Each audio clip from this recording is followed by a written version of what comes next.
Hey everyone, this is Ryan Miller and Gabriel with DuPont Performance Building Solutions, and we are here in Salem, Massachusetts today, answering an awful lot of questions during an installation training and learning ourselves as well.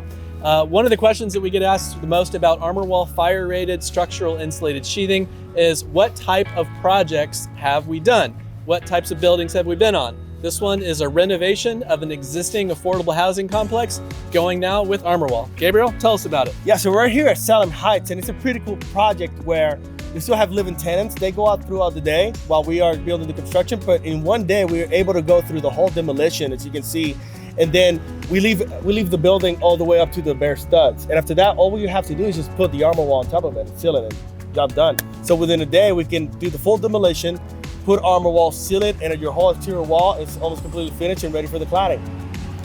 So this building is going from no insulation and just brick and sheathing to 5-in-1 high performance air and watertight system with ArmorWall.